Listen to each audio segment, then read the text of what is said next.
Yay, I'm like, hello, hello, is there anybody out there? Well, we wait for the audience to build up. I'm going to play for you a song, a parody, if you will, and by a guy named Tom McDonald. And this young man he's woke, to use the words of the young. He's so woke, but you got to hear this song. I love it. And he says exactly what's been going on in our society today.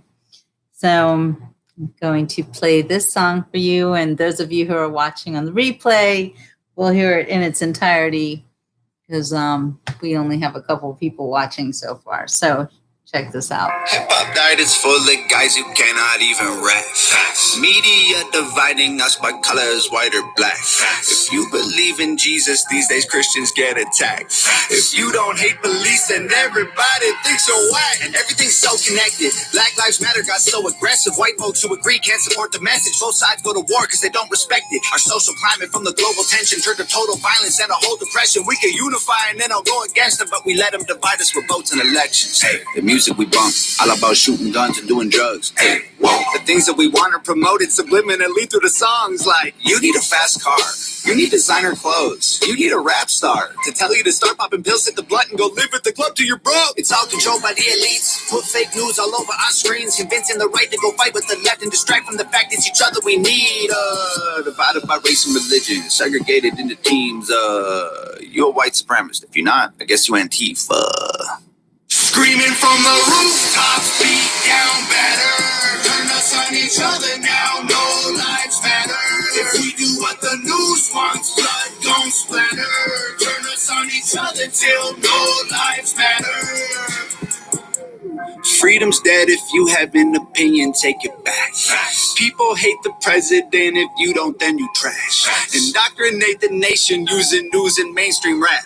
The government abuses us. It's all part of the plan. And it's so confusing. Black Lives Matter is a valuable movement, but all lives matter ain't racist or stupid. It's non-black humans who don't feel included. All colors fall under laws to govern the whole country, and we all suffer. We're all broken. Nobody recovers until we accept that we're all brothers. Hey, the music we make, all about big booties and get paid. Hey, whoa. We watch the news and it fills up our brains with violence and riots and race. Like this is a race war. You need to hate more. Get what you came for. You need some songs about Xanax and violence so you can escape more. What a vicious cycle we can't break away from. They control the culture, they control the paper. They're indoctrinating a whole generation till the patriots start to hate the nation. The music we love make us dumb and addicted. The news that we watch is brainwashing the children. The viruses, riots, and racist conditions ain't problems. They're symptoms of life in the system. Screaming from the rooftops, beat down better. Turn us on each other now, no lives matter. If we do what the news wants, blood gon' splatter. Turn us on each other till no lives matter. The music will make you dumb, the media makes you hate, and they control them both. There ain't no escape. They put the world in a state of chaos. Economy crashing and massive layoffs. Black against white or it's left versus right. Divide and conquer and control us to pay all. Screaming from the rooftops, beat down better. Turn us on each other now, no lives matter. If we do what the news wants, blood gon' splatter. Turn us on each other till no lives matter.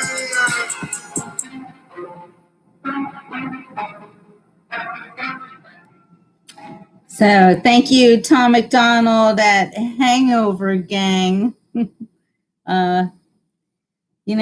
Just listening to that song actually makes me pretty sad. Makes me really sad because our society is being destroyed by hatred of people simply because of their color of skin. Yes, Sharon, it's me. On Facebook, I am Jilly Cohen. So if you want to subscribe to my Facebook page, I love that too. Although I was kicked off of Facebook a little over a month ago for reasons I still don't understand. But I think one of the things that happened to me was that I was hacked. So let me get started by saying, if you haven't changed your passwords on literally everything you own, please do it today. I mean, go through your stuff and start changing your passwords. There was a huge data breach just the other day. Maybe it was the day before yesterday. Maybe it was yesterday. I don't know, but a huge data breach just happened where something like, let's just say tens of millions, maybe a billion, I don't know. There's those words now, millions, billions, trillions, what do they even mean? Yeah, I don't know if I'm coming in blurry, Diane, but listen to my words. Don't look at me or my background, because I'm in the farmhouse and we are disorganized like you wouldn't believe. But it's either, I just come on and the heck with it. If you're going to judge me for having a disorganized household, that's fine. I think I'd rather do my show and not worry about the optics, because this is not about optics right now. Although I'm wearing my Patriot hat. This is my rally hat. I wore it to every Trump rally I ever went to. And so yeah, that's the only thing you need to focus on is the patriotism here. And that's literally all I care about is my country and my countrymen, my fellow countrymen, not descending into a dirty, disgusting, nasty civil war simply because the powers that be want us all to hate each other. So that's what I wanted to talk about today, is something called critical race theory. And not a lot of people even know what that is. You might have heard the term bandied about and you're like, what does that even mean? There's people who never heard of it. I actually was on the Rhett Palmer show yesterday. He is a talk show personality out of Vero Beach, and he calls me every now and then, and I go on his talk show. It's on the radio, Vero Beach, Florida. And I was watching actually a video just before he called of a woman who went in front of the school board where her daughter goes to school and said to the school board, you people are criminals, you're thieves, and you're destroying our society by teaching our children to hate each other. And the way they're doing that is through something called critical race theory. So I thought I would do a little informational show about it, and hope that I don't get kicked off of YouTube. I've already been warned that I'm not allowed to give medical advice. So any advice that I give, medical or otherwise, you take it with a grain of salt. I'm not here telling anybody what to do. I've got 4 people watching me, so I'm not even affecting that many people. But I think that we do all need to be informed. And as a journalist, a real journalist, by the way, if you're watching me on YouTube, and I mean the YouTube fact checkers or whatever, you can fact check me. I'm a real journalist. I went to journalism school. I've written for major metropolitan newspapers like the Pittsburgh Post-Gazette. I've written for magazines, major magazines. I wrote for Human Resource Executive. I wrote for, a magazine that just got killed by COVID, a long-standing magazine about nursing homes called Creative Forecasting, which I'm really, really sad to see them go, because they were that was a great publication that helped people who work in nursing homes dealing with the residents. And in this year, to have that magazine go under because of COVID is pretty ironic when you see what they did to nursing homes. So I'm going to teach you a little bit about critical race theory. I'm going to read you something. This is a paper by someone named Nicholas Daniel Hartleb. And this paper is actually coming from the government, this is files.eric.ed.gov. So this is official. I got this from the government. Yes, Sarah, you are so current, my friend. Hello and happy birthday, right? So anyway, this paper was written for the government to use. It's on their website. You can see it. It's right there. It's called Critical Race Theory, an examination of its past, present, and future implications.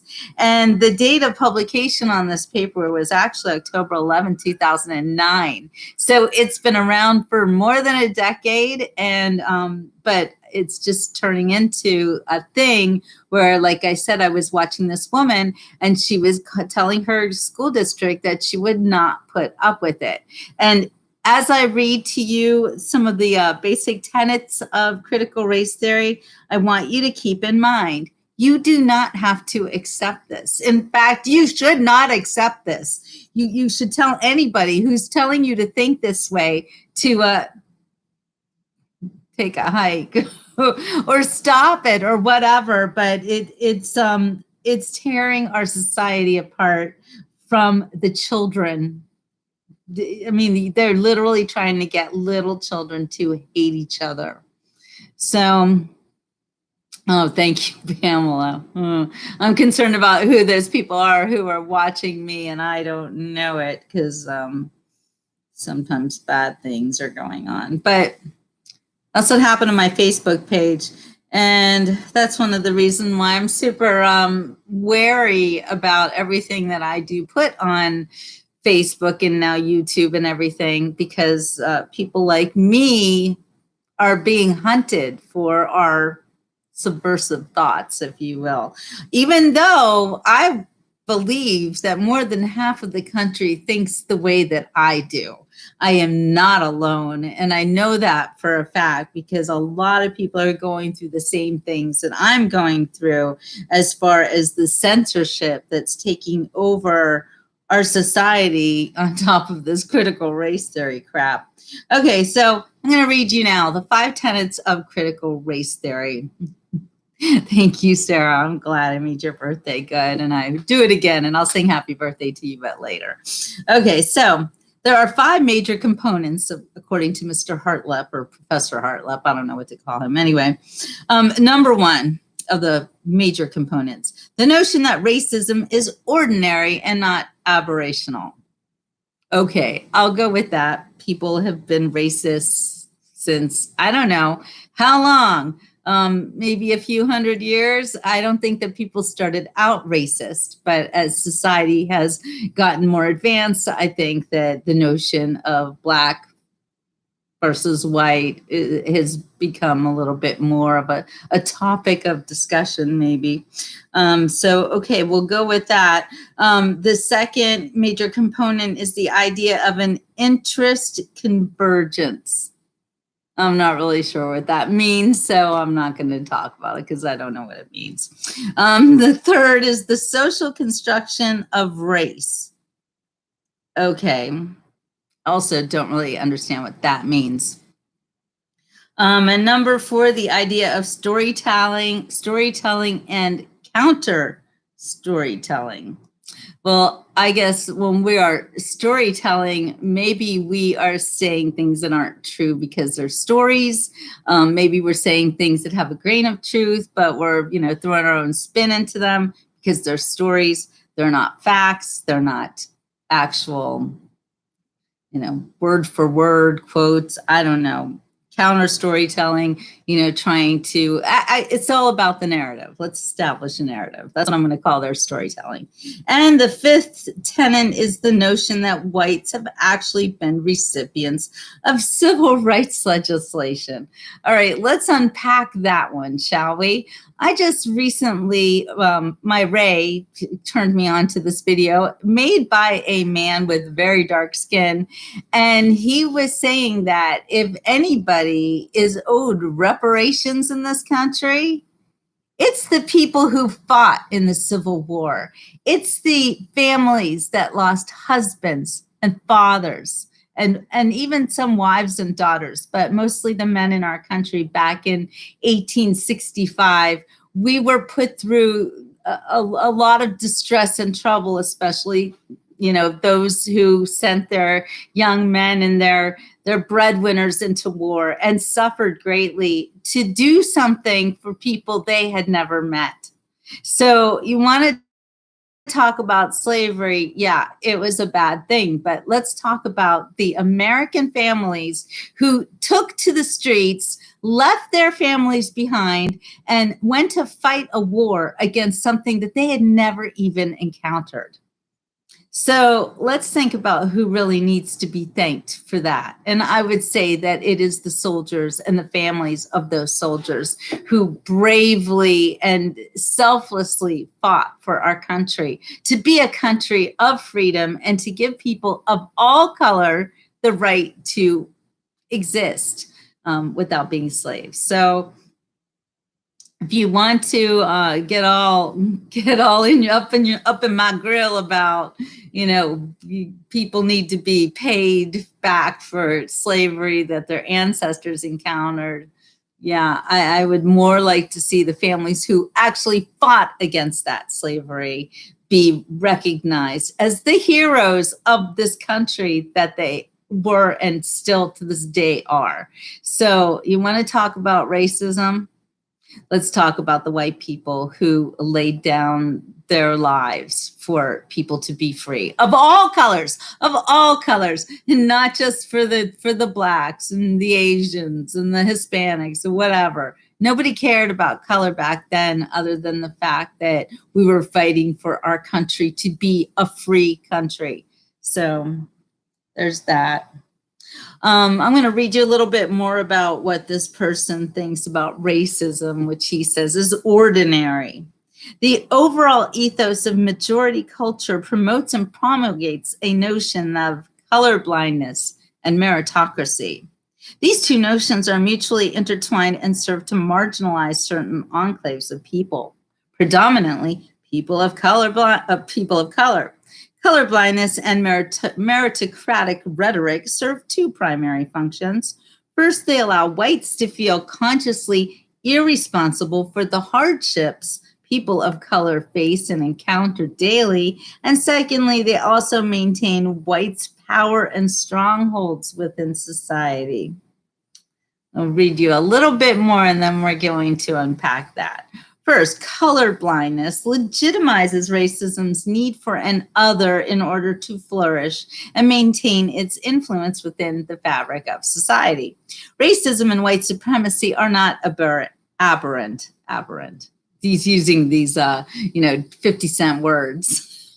I can spell them and I can write them, but can I say them? Not always. Insofar as the oppressors, the status quo, exploit the others, the oppressed, in order to maintain their elitist control, as well as to claim that they are neutral. Close examination repudiates this false sense of neutrality.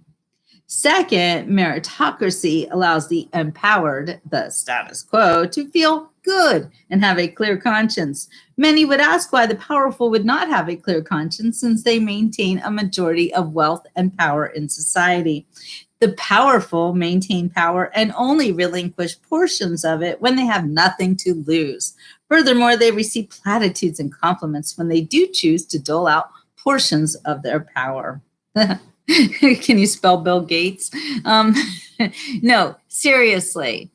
People in this country are best viewed under the lens of individuality. That's what it's all about, to be an American, to be an individual, to be a person, not part of a group, not part of a social construct. You're an individual, and whatever your color is, you may be Black and be fabulously wealthy like Oprah and the former president, who I don't even want to say his name, because he promotes this critical race theory. Him and his wife like to go on television, national television, and cry about the fact that the color of their skin has somehow held them back or puts them in danger. I heard the wife of this man saying how frightened she is when her daughters get in a car with people they don't know, like Uber or something. As if these girls ever take Uber. Don't they have like guards taking them everywhere they go? Is she really that concerned about them being in danger for any reason other than the fact that they are former president's daughters? I don't know. I think that's a little bit disingenuous. We have people who came to this country with light colored skin from countries like Ireland, for instance, and Germany, and a lot of the European countries, but especially, or the poorer, the Baltics, for instance. And they come to this country and they have nothing. And they work really hard to pull themselves up, and they are treated very badly, especially, and I'm just going to use the Irish as an example. Irish immigrants were treated horribly. In many cases, they were treated like slaves. A lot of people who come into a new country and they're immigrants and they're seeking a better life, they get treated as slaves. That's how it works. That's just a thing that happens. Oh, yeah, Margie, that's a good one. I shouldn't look at your comments when I'm like in the middle of a thing, because then I get a little bit off topic. But my point being that this critical race theory is destroying our society by making children hate each other. So, and making young adults hate each other. And that's why I loved putting up that video from Tom, because he's obviously a young adult and he gets it. He understands what's happening. We are being divided. Again, this is a country of individuals, not warring factions, not groups of people who are just going to hate each other no matter what. I have friends who have dark colored skin. I have friends who have light colored skin, and I don't judge them on the color of their skin ever, although they may judge me on the color of mine. I actually had a very dear friend who was dark colored skin, and she stopped being my friend when the whole George Floyd thing happened, as if to be friends with me was somehow a problem. And believe me, I was hurt. I was real hurt by that. And I still haven't gotten over it. And I haven't heard from her in more than a year, even though I saved that girl's butt and got her out of a bad living situation and was a very good friend to her. And I am very sad at the way that she has not been a friend to me ever again since the George Floyd thing, where I asked her if she was doing okay. And she was like, it's best that we don't talk anymore. For what reason? It's hard for an American Jew like I am to actually feel that critical race theory even has anything to do with real life, when even when you have light colored skin, you're still going to be somehow discriminated against. And I grew up in a society in Pittsburgh, in the suburbs of Pittsburgh. There were no Jews. I was one of the only ones. And little man on the podium. Yeah, exactly, Pamela. And I was treated pretty badly by some of my classmates, but even some of my teachers. And on the other hand, I had the opportunity to teach a lot of people about what it was like to be Jewish and what Judaism was all about in a community where they had never encountered Jews before, or Black people, by the way. So, you know, the reason that I wanted to talk about this was because when Rhett Palmer called me, he had never heard of critical race theory. So I thought it was very important that you all know what it is and know that it's horrible. It's a horrible racist thing to be taught to anybody, especially little children who are impressionable and are being told that the white children have. And this is interesting too. When I told Rhett what critical race theory was, he immediately jumped to how awful that Black people, people of color, are being painted with such a bad brush, as if they can't take care of themselves, as if they don't have a chance in society because they're what, not smart enough? What? You mean, what's the problem here? Why are they being treated so badly? I think that when you feel like you're a victim, you might want to look at why you feel like you're a victim. You might want to look deep inside yourself and see, I mean, does Oprah still feel like she's a victim? She was a victim of sexual abuse, child abuse, poverty, everything bad that could happen to a person, I think, happened to Oprah before she was even 15 years old. She was raped. She had a baby. Like, all these bad things happened to her. And now she's one of the wealthiest women in the world. So tell me about how her poor situation led to her becoming so successful. I mean, I don't understand it. Remember when she went into a store in Switzerland, and I believe it was in Zurich, where, by the way, they don't see color in Switzerland. I lived in Switzerland for 10 years, and I can tell you from firsthand experience, they don't care what color you are. They just want to know, are you Swiss? If you're not Swiss, they don't want to know from you. They don't like foreigners. They don't care what color the foreigners are. They just don't like them. And I'm not saying all Swiss are like that, but Switzerland is a very ethnocentric society where being Swiss is something that you are very proud of. And I actually gained Swiss citizenship.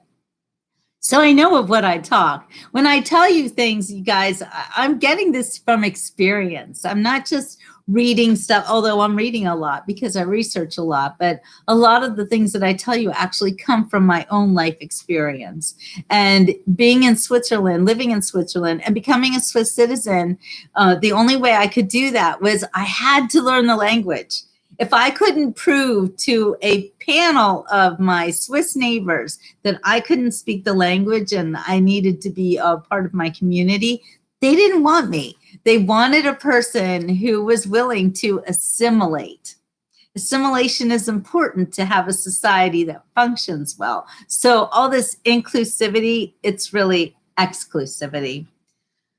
Yeah, and speaking of which, and their efforts to include everybody, it's like they're really excluding everybody in a different way. So, oh, that's true. It is the, I didn't know I had a Christian birthday. It's the anniversary of Trish and I going to the ocean and me accepting that Jesus Christ is our Savior. So, it was pretty interesting how that came about, but I'm still Jewish. You know, I never stopped being Jewish. I just have a new way of thinking. It's like some people say I'm a complete Jew. Not that I didn't accept that Jesus was a real person before, but now I see a bigger picture, shall we say. So Pamela, with Oprah, I often wondered how much of her backstory is truth because we all know how liberals like to play the victim card to get ahead. Well, I'm going to tend to believe that Oprah's story of sadness and mayhem and chaos in her previous life was sad, and that she was a victim of a lot of very bad things that happened to her. But a lot of people in Hollywood, famous people, that's how they get chosen. That's how they become these famous people, because they come from such bad circumstances. And I'm just going to say it, that they'll do anything to get ahead. Anything. And notice the ring that Oprah wears. It's a big red ring, and it denotes Satanism. Oh, we've got little Muffin has come to visit. Hi, baby. You want to say hi to everybody? She's down on the floor. I'm going to have to pick her up. She'll let me. You want to say hi? You have to go out? Let's get my little girl. Come here, baby. Come on. She's like, no, don't pick me up right now. Everything's falling. So anyway, here's something else that I wanted to read to you. And this was a letter that I received from a man named Martin Geddes. He's an author, and I didn't really think too much about him until I got this letter, and I was like, stop the presses. This is exactly what's happening to me. And then the more that I looked at these different people who are talking about being censored by the big social media, the tech experts, if you will, I realized that we're all going through it, and it is just awful. And we have to do something to make it stop. So people like me, if you're watching and you're also a social media influencer or YouTuber on Facebook or whatever, you can't stop now. You can't let them shut you up, because that's what they want. They just want to shut us up. And they want to go along with this narrative. Like even just the other day, and by the way, thank you guys so much for subscribing to this channel. I need 1,000 subscribers in order to like become an actual YouTuber. And I am close to 700 now. And shout out to Deplorable Deb. And thanks to her telling everybody in her audience, which is also kind of my audience. Well, it is my audience. Like a lot of my followers were her followers first, and then they started following me because of me being on her show. But Deplorable Deb is a very wise and a wonderful person and one of my best friends. And she told everybody that I needed help, and I got help. And on my Facebook page where I asked for help, there was only one person who had to say, "I hope you fail." And I was like, my first instinct was, of course, to toss him into the alligator pond. But my fiance, my Ray, he was like, no, take a high road, be nice to him. And we went and we looked at his profile, and he's a recovering alcoholic. And he said, say something nice about that. I said, I hope that you never fail in your continued sobriety. And that didn't warm his heart. He just wanted to shut me up. And and he said as much. He just doesn't want to hear an opposing point of view. So yeah, I also go grass. What decat? What? Yeah, it's sad how people must shut up the opposition instead of having a discourse, talking about things, letting one side say their piece about what they think is going on, and letting the other side say theirs. For instance, when the pandemic happened, I immediately, in fact, I'll never forget, it was January 1st.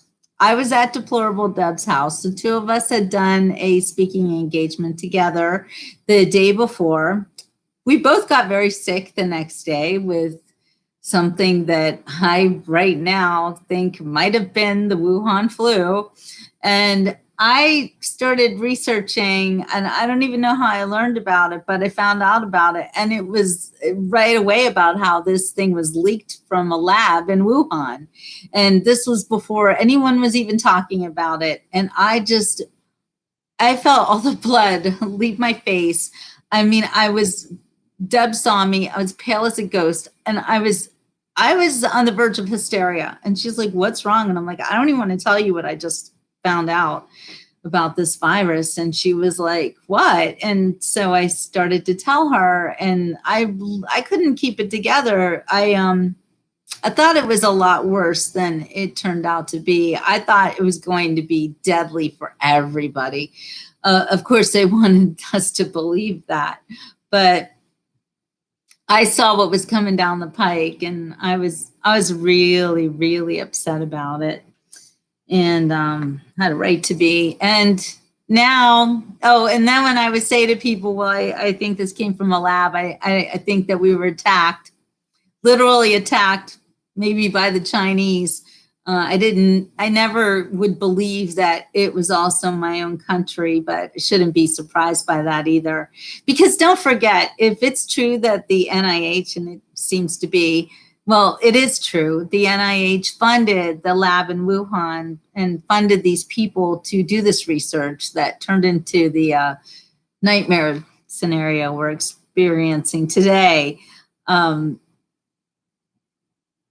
Then it came from America.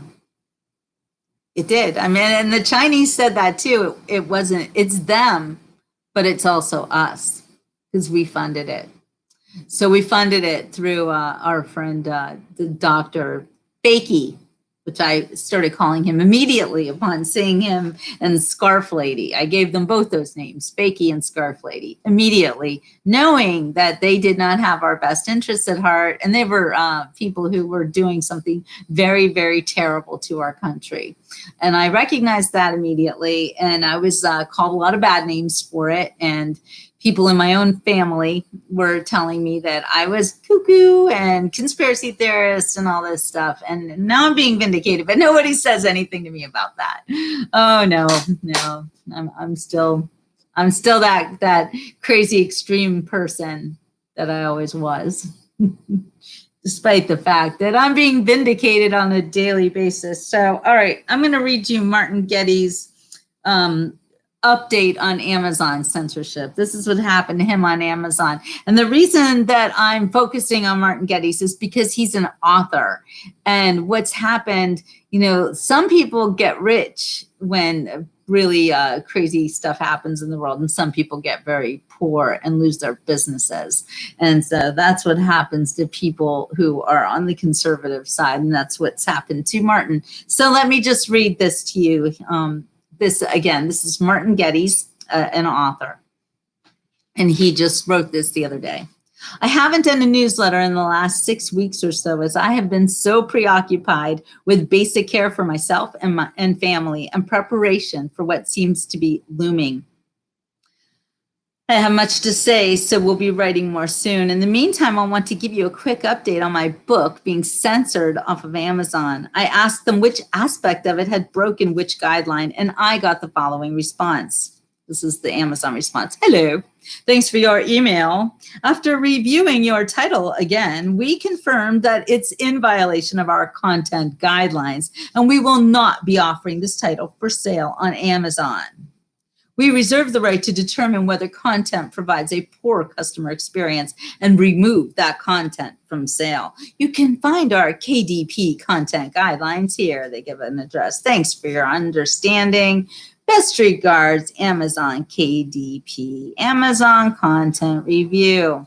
In other words, it is more of the same: no reason, no notice, no recourse, and no justice.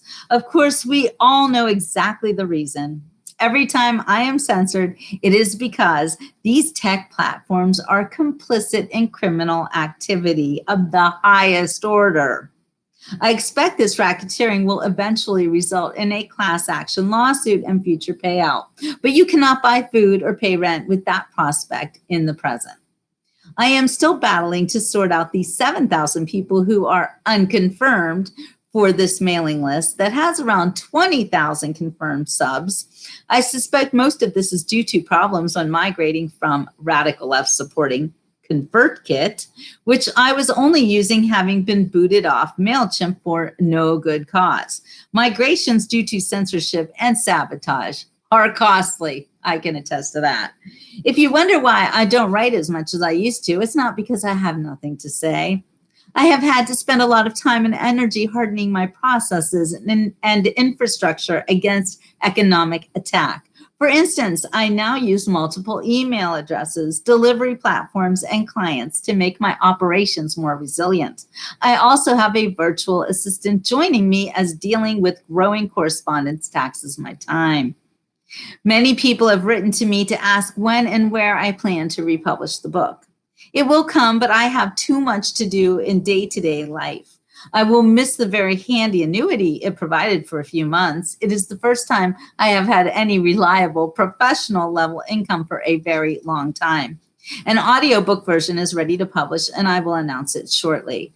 I have exactly 10 copies of the physical book left in my personal stock. These are now valuable collectible items, and I will be selling them off soon. Just because you are under enemy attack doesn't mean you cannot fire back. Indeed, the more that the internet trolls accuse you of grifting by selling your own creative work of writing buyers to willing buyers. Yeah, I've heard about that. Oh, look, can you see a little muff? She's in the camera anyway. Yeah, grifting. Yeah, fellow grifter right here. The more certain you can be that it is the right thing to do. Finally, if you're missing my creative works here, then I am doing a monthly column for Boss Maker. It's in an ideal world, I would be producing copious, freely available content on a timely basis, but we don't live there right now.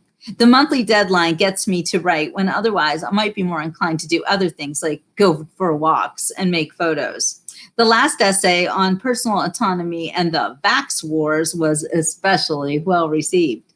Someday that content will be packaged up and freely available, but for now we have to accept that there are constraints and trade-offs. Staying reasonably safe and sane is a baseline of success. Anything beyond is a bonus right now. Traditional productivity tends to be aspirational when fighting a sanitary dictatorship occupies most of your energy. So, by the way, Martin's book is called Open Your Mind, Change, a guidebook to the Great Awakening. And they say that that's a dangerous title and should be hidden from all the people. Lordy, Lordy. Martin's not alone. I'm not alone. If you even just go on YouTube, for instance, I like to follow a guy named Black Conservative Patriot. And he's all those things. He's Black, he's conservative, he's a patriot. I just love him. But he has lost his channel, I think 2 or 3 or maybe more times. Every time he talks on his show, he has to heavily censor himself. And he's being censored. And I have learned, I guess just the other day, he told everybody that his news is not going to be very fresh because it has to be reviewed by the powers that be at YouTube for like 24 hours before it'll get published, if even. So he has to have his own website that people are supposed to go there. But people, they want to see him on YouTube, and he talks in code, and they all talk in code. Everybody has to talk in code. And sometimes it's really hard to do. And, you don't want to mention the man who's supposed to be president right now. You have to use different, kind of descriptive words or whatever, but we are seriously living through a censorship dictatorship that is coming from the technocracy that is running our country. And to be allowed to speak about things that affect us in so many ways, especially, again, the fact that children are being taught to hate each other in school, and we don't have to put up with that. In fact, we shouldn't put up with it. My Florida governor, Ron DeSantis, who I moved here in 2014, ended 2014. And I just think it was the best move ever. I came from Pennsylvania, which is seriously, all about liberals, and my family was liberals, a lot of them, not all of them, but a lot of them. I was raised to be a liberal. I never, ever was. I was always a conservative, like my dad. Rest in peace, Dad. But he had a lot of faults, but his politics were pretty solid. So anyway, the thing that I just want everybody to know is that this hating each other thing, it's got to stop. And if you have any access to children, whether they're your children, they're your grandchildren, they're the neighbor's children, whatever, have a little talk with them and explain and find out what are they learning in school. Because if they're learning this critical race theory, it's up to every one of us to stop that crap in its tracks and start telling kids the truth and the fact that we are all equal. All men and women in this country are created equal under our Constitution. And for us to be telling little kids, especially little white kids, that they were somehow born with this entitlement spoon in their mouths and therefore have to take a back seat to everybody else because of their, what's it called? I can't even remember the language. They have this verbiage that they use. Entitlement's not the word that they use. Not white supremacy, but that's what they call people like me, white supremacy. And the last time I checked, the white supremacists, they never liked Jews. So I don't know how I could be a white supremacist or a fascist or a Nazi, but I've been accused of being all of those things. So it's just crazy, but it is. And yes, Pamela, good point. And then they're also teaching the children to hate their parents. And they're teaching children that their parents are racist. And you know, even I've fallen into that trap. And my children are grown-ups. And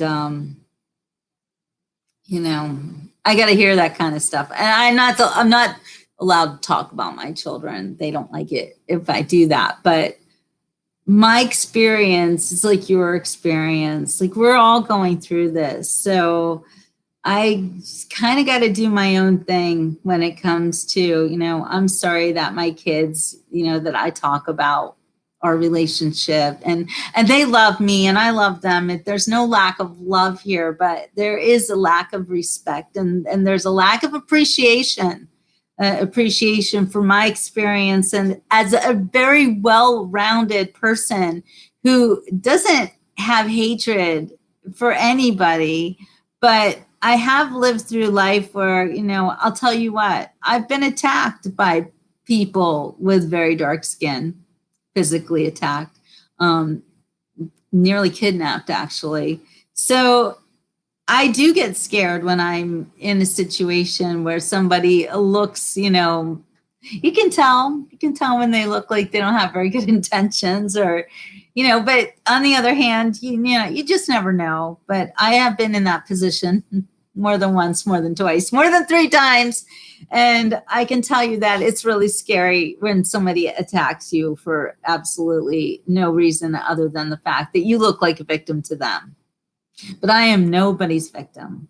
And oh yeah, and speaking of that, attacking people, I have to do another show. I've got all these shows done, you know, in my pipeline, and I don't want to give out my best shows away before I can get monetized. Because hey, I'd like to make some money. Is it so wrong, like Martin said, that people like us? Why should we just have nothing? Why should we do all our work for free? Why do we give it away when the criminals, oh, they get rich off of everything, and all we're doing is trying to sell stuff that we created ourselves, you know, our own books, my own artwork. I've got feathers over here. I like to paint wine glasses. I'm an artist. I'm a writer. I'm a creative person. So, and doing these videos, I'm a journalist. First and foremost, I'm a journalist, and I just want to tell you guys the truth and what I've seen and what I'm researching. Ginny Kroll, I was correct and was told by some stupid woman that she has offspring, not children. What the hell? I don't know.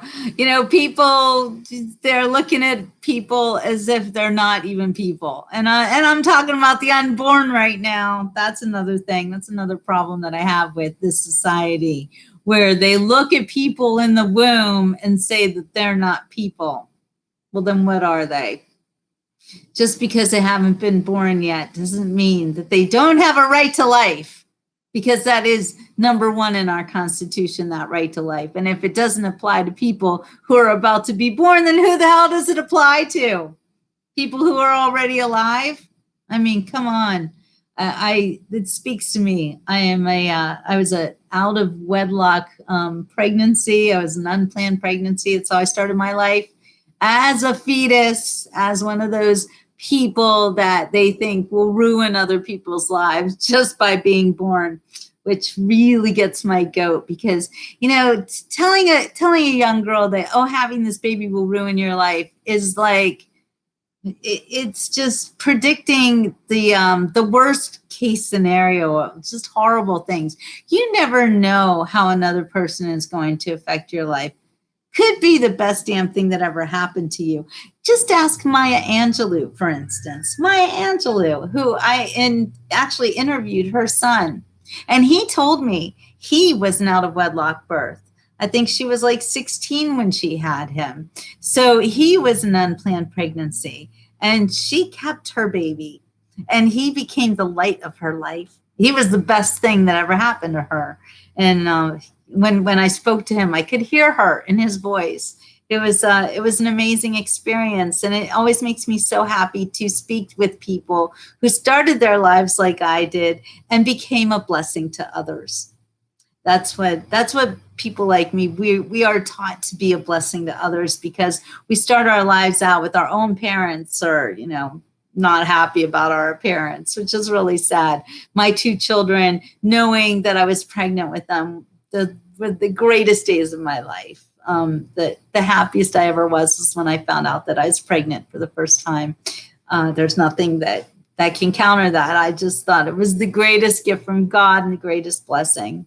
So it makes me very, very sad to know that, sometimes people are appearing in the womb and they're not welcome by their own parents. And it wasn't that my mother didn't want me, because of course I'm writing that book. I'm writing that book. You guys, please, your continued patience is thank you so much for those of you who have not been angry with me or not understanding why it takes me so long to publish my book about being adopted.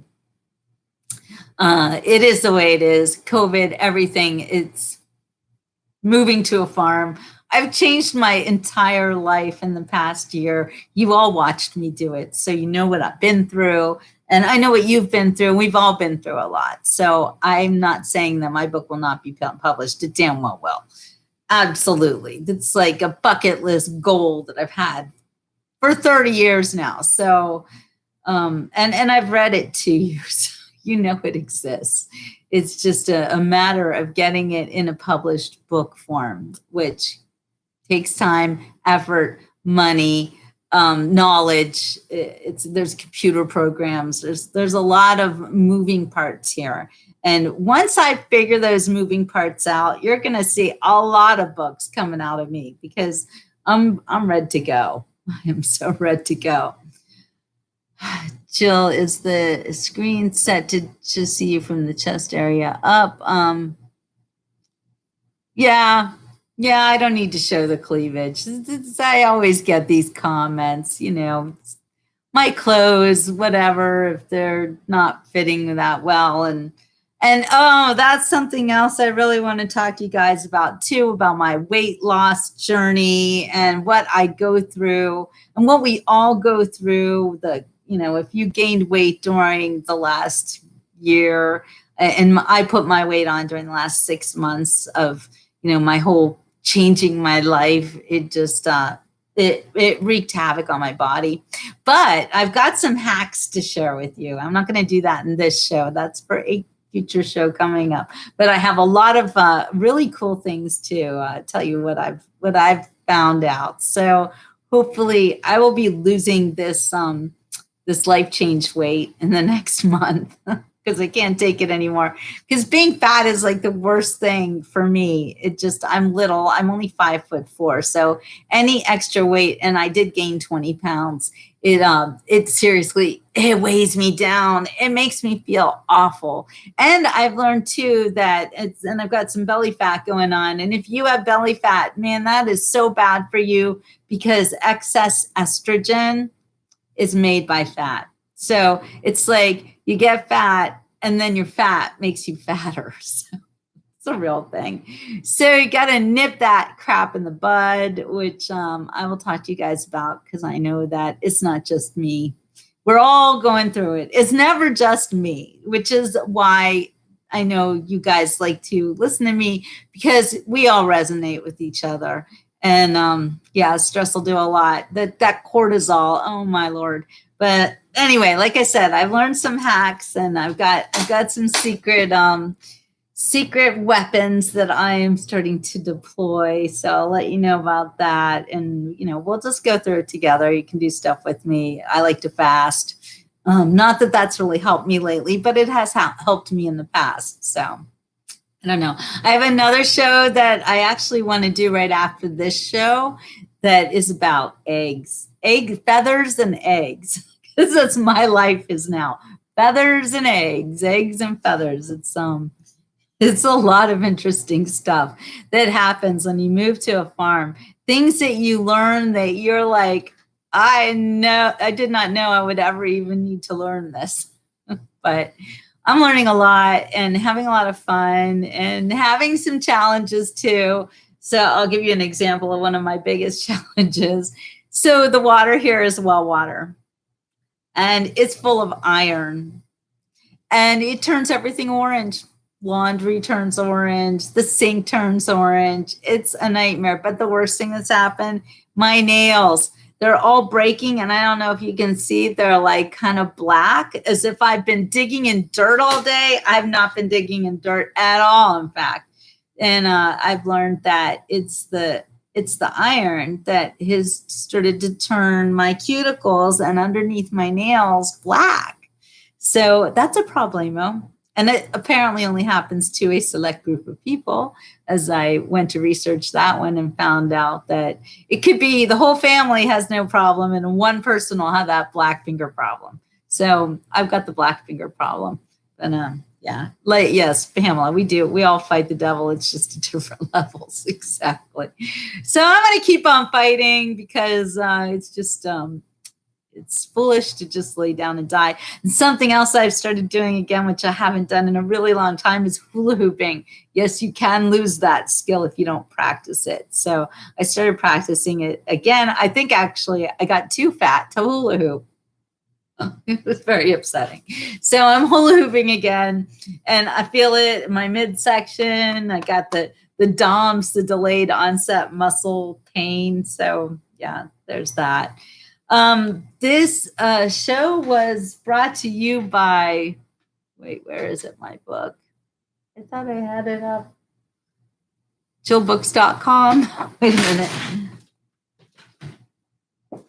I must show you my book if you haven't bought it yet, and you probably have because you're probably one of my devoted followers, and all of you guys have bought my book, but thank you. If you haven't, you can get it on jillbooks.com. I will sign it for you. And if you have bought it and you need a great gift for a youngster, you've got birthday coming up, 9/11's coming up, and the kids want to know what happened on 9/11, maybe now more than ever, because I believe that everything that's happening to us today, that bed was made on 9/11, honest to God. The Patriot Act, the way people were all of a sudden willing to give up their freedom for some measure of safety, which we will never actually have. So anyway, my book is about the way society was changed by 9/11. My brother is a survivor of 9/11, and we went through a lot. So this is how you can help support me, and I need help. I do, because Facebook taking down my page. They didn't even take down my page, actually. They let someone steal it, and now I can't even get on it because they took down all my stuff, but not my jillbooks.com page. It's still up on Facebook. So if you want to go there, you can see some of my old shows, all my old shows, actually. It's awful what they did to me. It's awful what they do to all of us conservatives. And maybe someday I'll have recourse, like Martin was saying. And Ron DeSantis did make a law against kicking conservatives off of social media in Florida. But I think it might only apply to people who are running for office. I'm not sure if it would apply to me. So if it does, I'd like to have some of Facebook's multi-billions of dollars. I think that I think if anybody should be paid reparations, it should be conservatives. And I'm very disturbed by the way we are being painted as terrorists and, domestic terrorists. I'm not a domestic terrorist, and I know you're not either. So anyway, we're in this together. And we do have to stop putting up with this crap, and you have to speak out. If you see something happening, and if you hear a child maybe talking, or you see some kind of BS in your world, call it out. Just call it out. Be honest about it. That's all we have anymore is our own honesty, because nobody else is honest with us. So, oh, Brenda, yeah, I lost and gained, lost and gained. I'm the yo-yo dieter from hell right here. So anyway, we can all work on that together. All right, I'm coming up on an hour of this show, and I will post this on my Facebook page. So please tell all your fans, friends, and family to subscribe to this YouTube page. I only need, I think, about like 300 more subscribers, and then maybe I can actually make a go of making some money on YouTube. But I've always relied on you guys and your support and your love, and it means everything. And I wouldn't be doing this if you didn't want me to, but I know you want me to, because look at all your comments. And all you haters who want to come on and say crap about me, you can do that, but you'll be a lone voice in the wilderness. Because I like to focus on my good people who are following me than the trolls who I actually just want to toss into the gator pond and be done with them. I don't have any time, any room for negativity in my life. We've had enough negativity, I think, for the rest of all of our lives. And life is not supposed to be that difficult. So enjoy your life, enjoy the people in your life, love and hug the people in your life, and tell them that they mean the world to you. And don't be too hung up on things and possessions, and stop watching the news, and stop watching people who are scary, and realize that someday, and I think it could be soon, people like us, we're going to be vindicated. This can't keep going on. And again, because it's not all of us.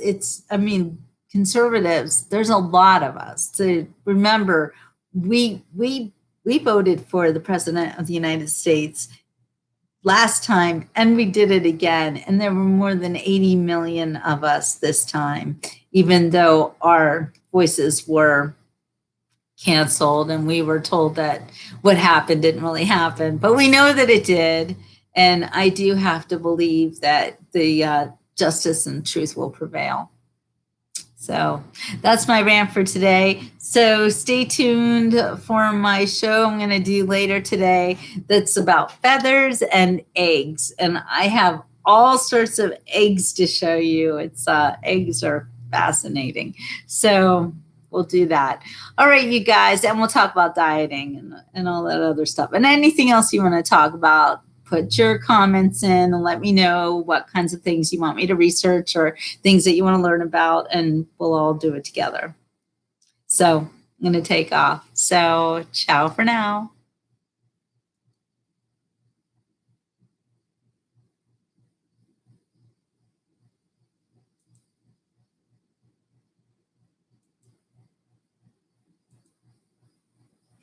Not sure how to end it.